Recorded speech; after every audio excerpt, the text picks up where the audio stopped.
நெஞ்சுக்குள் பெய்திடும் மாமழை, நீருக்குள் மூழ்கிடும் தாமரை, சற்றென்று மாறுது வானிலை, பெண்ணே உன்மேல் பிழை,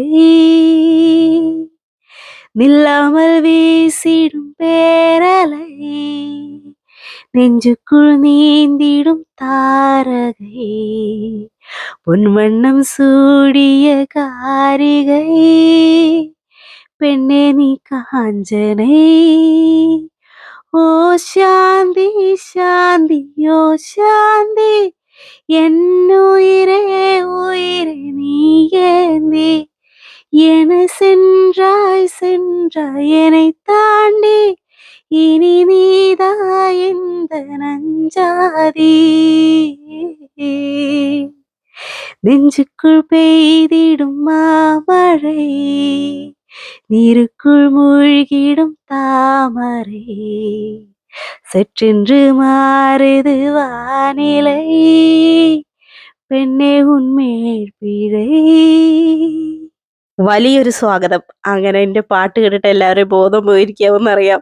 ക്ഷമിക്കുക, നമുക്ക് കോപ്പിറൈറ്റ്സ് കിട്ടും. അതുകൊണ്ടാണ് ഞാൻ തന്നെ പാടിയത്. ഈ പാട്ടല്ല ഇട്ടിട്ടുണ്ടായിരുന്നവള് സേവ് ദ ഡേറ്റിന്. നല്ല 2 പാട്ടുകളായിരുന്നു. ഞാനത് കൊളാക്കി വെച്ചിട്ടുണ്ട്.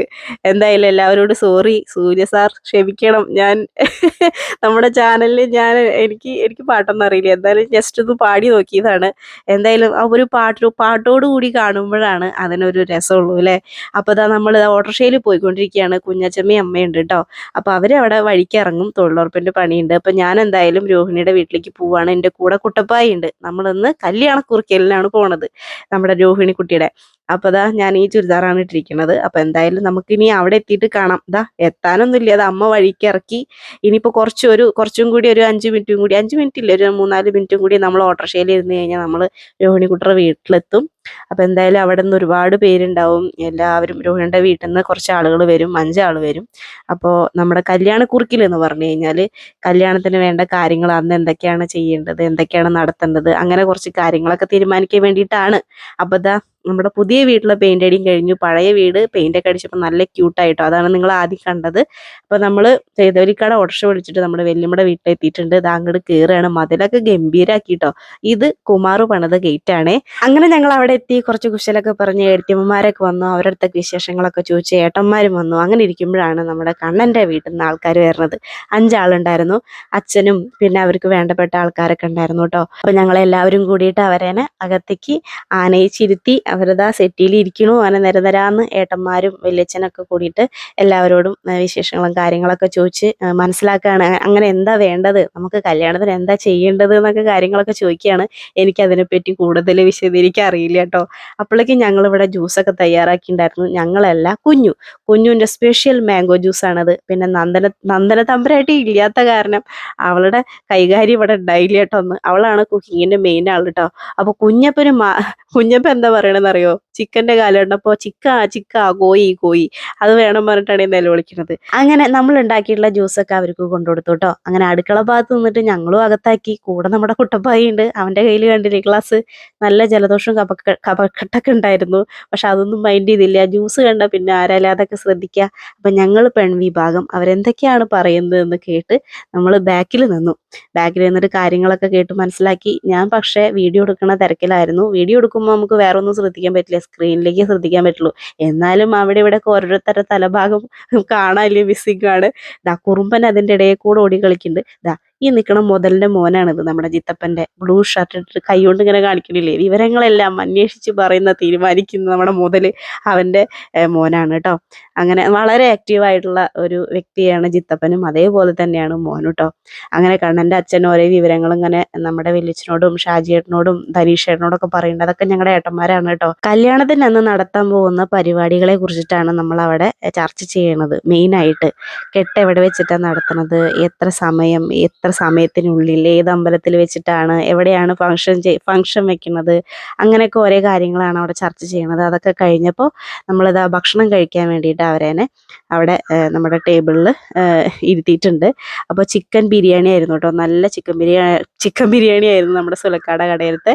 എന്തായാലും ഭക്ഷണമൊക്കെ അതിഗംഭീരമായിട്ട് തന്നെ ആസ്വദിച്ച് കഴിച്ചു. അവർ യാത്രയാവുകയാണ് കേട്ടോ, അവർ വീട്ടിലേക്ക് പോവുകയാണ്. അങ്ങനെ അത് എല്ലാവരോടും യാത്രയൊക്കെ പറഞ്ഞ് വലിയച്ഛനോടും ഏട്ടന്മാരോടും നമ്മുടെ രോഹിണി കുട്ടിയുടെ ഡ്രസ്സാണ് ഇപ്പം അച്ഛന് കൊടുത്തത്. അതായത് അവിടെ നിന്ന് കൊണ്ടുവരില്ലേ നമുക്ക് നമ്മുടെ പെണ്ണിന് കൊടുക്കാൻ വേണ്ടിയിട്ടുള്ള ഡ്രസ്സ് ചെക്കൻ്റെ വീട്ടിൽ നിന്ന്, അത് അവളുടെ ഇഷ്ടത്തിന് പോയിട്ട് കടയിൽ നിന്ന് എടുത്ത് അവൾക്ക് ഇഷ്ടപ്പെട്ട സ്ഥലത്താണ് സ്റ്റിച്ച് ചെയ്യാൻ കൊടുത്തത് കേട്ടോ. അതെനിക്ക് എന്തോ ഭയങ്കര ഒരു ഇഷ്ടം തോന്നി. കാരണം അവർക്ക് ഒറ്റ മോനേ ഉള്ളൂ, മക്കളായിട്ട് ഒറ്റ മോനേ ഉള്ളൂ. അപ്പോൾ ഇതെവിടെ അടിക്കാൻ കൊടുക്കുക, എങ്ങനെയാണ് പെൺകുട്ടികളുടെ ഇഷ്ടവും കാര്യങ്ങളൊന്നും അറിയില്ല.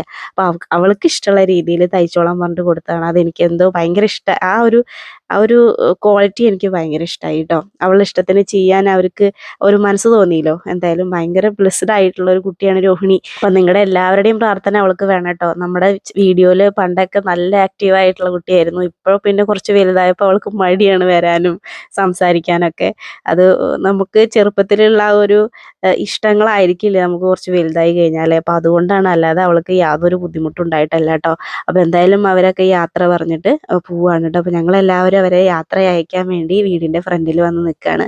അങ്ങനെ അവർ യാത്രയൊക്കെ പറഞ്ഞു പോയി. ഇനി ഏട്ടന്മാരും വല്യച്ഛനും അങ്ങനെ ധനീഷേട്ടനും ഷൈജിയേട്ടനും ഷാജിയേട്ടനും എല്ലാവരും ഭക്ഷണം കഴിക്കാണ്ട്. നമ്മുടെ ജിഷയെടുത്തിയമ്മ മാത്രം വന്നിട്ടില്ല കേട്ടോ. രേഷ്മയെടുത്തിയമ്മയും വിപിനെടുത്തിയമ്മയൊക്കെ ഉണ്ടായിരുന്നു.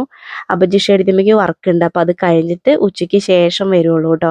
പിന്നെ കുമാറിന് പണിയുണ്ട്, അപ്പോൾ കുമാറും ഉച്ചയ്ക്ക് ശേഷം വെല്ലുമ്മടോടെ കയറിയിട്ടേ വരുള്ളൂ. അങ്ങനെ എല്ലാവരും ഇവിടെ വന്നിട്ടേ പോവുള്ളൂ. അപ്പോൾ എല്ലാവരും ഇതാ ഭക്ഷണം കഴിക്കാനിരിക്കുകയാണ് കേട്ടോ. പിന്നെ വല്യമ്മയുടെ വീട്ടിൽ ഇലയിലാണ്, വാഴൻ്റെ ഇലയിലാണ് നമുക്ക് എന്ത് ഭക്ഷണമാണെങ്കിലും തരിക. ഷാജിയേട്ടനും മോനും ധനീഷേട്ടനും ഷൈജിയേട്ടനും എല്ലാവരും ഇരുന്ന് ഭക്ഷണമൊക്കെ കഴിച്ചു. ഇനി നമ്മുടെ ഏട്ടൻ വരാണ്ട്, അതായത് നമ്മുടെ ശരത് ബാബു നിലമ്പൂർ പോയിരിക്കുകയാണ്, കമ്പനിയിലേക്ക് പോയിരിക്കുകയാണ് കേട്ടോ. നമുക്ക് എണ്ണ ഉണ്ടാക്കാനുള്ള സമയമായിരുന്നു. അപ്പോൾ അത് ഉണ്ടാക്കി കമ്പനിയിൽ പോയിട്ട് എല്ലാം സെറ്റ് ചെയ്ത് വന്നു. അതാ ഏട്ടൻ വന്നപ്പോൾ ഏകദേശം ഒരു 12:15 ആയി. അപ്പോൾ ഏട്ടനും ഇരുന്ന് ഭക്ഷണമൊക്കെ കഴിച്ചു കേട്ടോ. അതിന് തൊട്ടിപ്പുറത്ത് നമ്മുടെ കുട്ടപ്പായി ഇരുന്ന് കഴിക്കുന്നുണ്ട്. അങ്ങനെ ചേട്ടന്മാരുടെ അനിയന്മാരുടെ ഒക്കെ ഭക്ഷണം കഴിക്കൽ കഴിഞ്ഞപ്പോൾ ഞങ്ങൾ എഴുത്തിയമ്മമാരുടെ അനിയത്തിമാരുടെ ഒക്കെ ഭക്ഷണം കഴിക്കലായി. അപ്പോൾ ഞങ്ങൾക്ക് രോഹിണി കുട്ടി വിളമ്പി തരുന്നുണ്ട്. നന്ദിനി ഇരിക്കുന്നുണ്ട്, പ്രവീൺ ഇരിക്കുന്നുണ്ട്, പ്രവീണിയുടെ കുഞ്ഞുമണി ഇരിക്കുന്നുണ്ട്, അതേപോലെ തന്നെ രേഷ്മ എടുത്തിയമ്മയുടെ മോളും രേഷ്മ എടുത്തിയമ്മ ഇരിക്കുന്നുണ്ട്, വിഘ്നേശ് ഇരിക്കുന്നുണ്ട്. അതിൻ്റെ തൊട്ടുപുറത്ത് ഞാൻ, പിന്നെ നമ്മുടെ രോഹിണി, എല്ലാവരും കൂടി ഇരുന്ന് ഞങ്ങളെല്ലാവരും കൂടി ഇരുന്ന് വട്ടളഞ്ഞ് വർത്താനം പറഞ്ഞ് ഭക്ഷണം കഴിക്കുകയാണ്. അങ്ങനെ അതാ ഞങ്ങൾ കുറച്ച് ഫോട്ടോസൊക്കെ എടുത്തു. രേഷ്മ എടുത്തിയമ്മ, വിപിൻ എടുത്തിയമ്മ, ഞാൻ. ഇതാ വല്യമ്മ അതാ പരക്കം പായണു ഭക്ഷണം കഴിക്കണതിൻ്റെ ഇടയിൽ കൂടെ സാധനങ്ങൾ വിളമ്പി കൊടുക്കുക. ഇത് നമ്മുടെ ചിത്തപ്പനും രോഹിണിയും ഞാൻ. ഇത് നമ്മുടെ ചിത്തപ്പൻ്റെ നമ്മുടെ ഷാജിയേട്ടൻ്റെ മോള്, പിന്നെ നമ്മുടെ പ്രവീണയുടെ മോള്. പിള്ളേരുടെ പേരൊന്നും എനിക്ക് അറിയില്ല കേട്ടോ. കുഞ്ഞുമണി, സ്വത്തുമണി, പൊന്നപ്പ, മിന്നപ്പ എന്നൊക്കെ വിളിച്ചിട്ടേ അങ്ങനെയുള്ള പേരുകൾ അറിയുള്ളൂ എനിക്ക്. എന്തായാലും നമ്മുടെ രോഹിണിയുടെ കല്യാണം കുറിക്കൽ നല്ല രീതിയിൽ തന്നെ നടന്നു കേട്ടോ. നല്ല ഫുഡായിരുന്നു, എല്ലാവർക്കും ഇഷ്ടപ്പെട്ടു.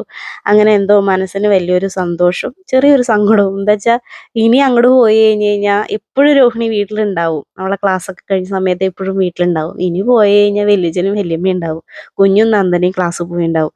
അപ്പോൾ പിന്നെ അവിടേക്ക് പോകാനും തോന്നില്ല. അങ്ങനെയാണ് കാര്യം. അപ്പോൾ എന്തായാലും ഒരുപാട് സന്തോഷം. ഇനിയിപ്പോൾ കല്യാണ പെണ്ണാവാറായി, 4-5 ദിവസം കൂടിയേ ഉള്ളൂ. അപ്പോൾ എന്തായാലും നമുക്ക് നേരെ വീട്ടിലേക്ക് വരാം അല്ലേ. വീട്ടിൽ വന്നു. ഇതാ നമ്മുടെ പ്രദേശം കാണുമ്പോൾ തന്നെ നിങ്ങൾക്ക് മനസ്സിലാവുണ്ടായിരിക്കും, നമ്മുടെ പാടം, നമ്മുടെ കുഞ്ഞി കാണിക്കുന്ന ഏത് കാലത്തും അതിന് മുകളിൽ പൂവുണ്ടാവും. പക്ഷെ വിഷുവിനുണ്ടാവുമോ ചോദിച്ചിട്ടുണ്ടാവില്ല.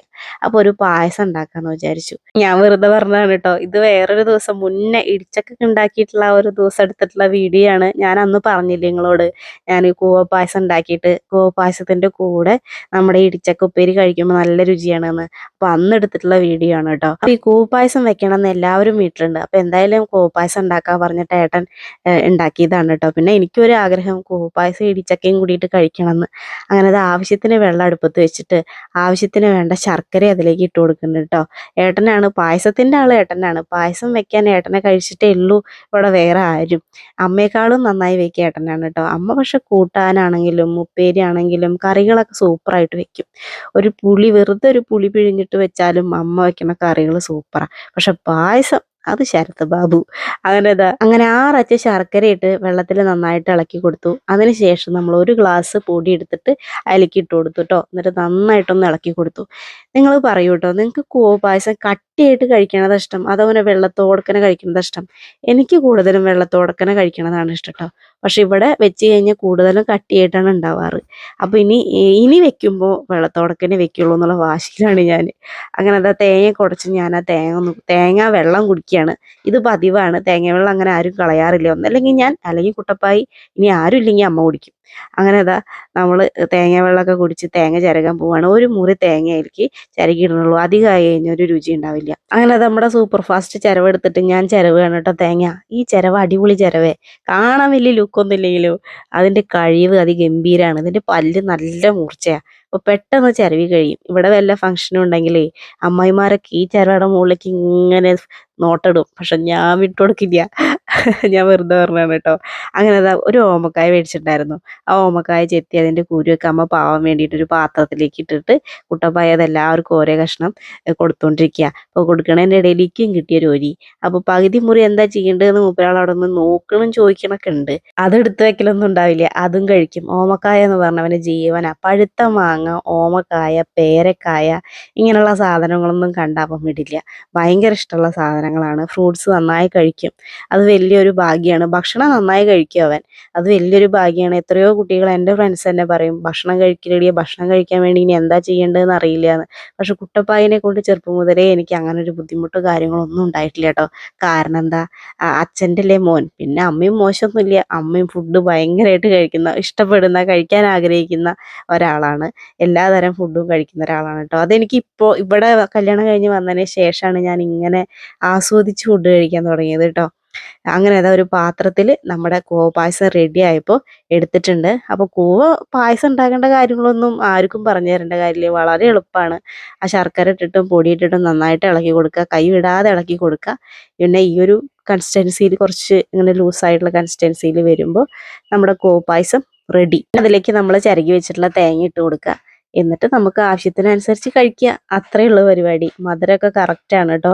ഇനി നമ്മുടെ ഇടിച്ചക്ക ഉപ്പേരിയും കൂവപ്പായസവും കൂടിയിട്ട് ഒന്ന് തിന്ന് നോക്കിയേ, വേറെ ലെവല്. ഈ ഒരു കോമ്പിനേഷൻ എനിക്ക് പറഞ്ഞത് നമ്മുടെ കൗസല്യമ്മയാണ് കേട്ടോ. കൗസല്യമ്മയാണ് ആദ്യമായിട്ട് എനിക്ക് ഈ ഒരു കോമ്പിനേഷൻ ഉണ്ടാക്കി തന്നത്. അപ്പോൾ എല്ലാവർക്കും ഈ ഒരു വീഡിയോ ഇഷ്ടമാണെന്ന് വിചാരിക്കുന്നു. ഇഷ്ടമായെങ്കിൽ നിങ്ങൾ എല്ലാവരും നമ്മളെ സപ്പോർട്ട് ചെയ്യുക. നമ്മളൊന്ന് ഉണ്ടാക്കി നോക്കി നോക്കും, അല്ലെ നിങ്ങളൊന്ന് ഉണ്ടാക്കി നോക്കി നോക്കൂ കേട്ടോ ഈ ഒരു കോമ്പിനേഷൻ. അപ്പോൾ എല്ലാവർക്കും ടാറ്റ ബൈ സീ യു. നമുക്ക് അടുത്ത വീഡിയോയിൽ ഉഷാറായിട്ട് കാണാം. അപ്പൊ ഇനി രോഹിണി കുട്ടറെ കല്യാണത്തിന് ആകെ 4-5 ദിവസമേ ഉള്ളൂ. അപ്പൊ രാവിലെ ഞാൻ എന്തായാലും സാരി ഉടുക്കുന്നുണ്ട്. അപ്പൊ നമുക്ക് കാണാട്ടോ. അപ്പൊ എല്ലാവർക്കും ടാറ്റ ബൈ സീ യു. നമുക്ക് അടുത്ത വീഡിയോയിൽ ഉഷാറായിട്ട് കാണാം. ഇന്നത്തെ മധുരം എന്ന് പറയുന്നത് രോഹിണിയുടെ കല്യാണക്കുറിക്കിൽ നമ്മുടെ കൂവപ്പായസം ഇടിച്ചക്കുപ്പേരി. ടാറ്റാ.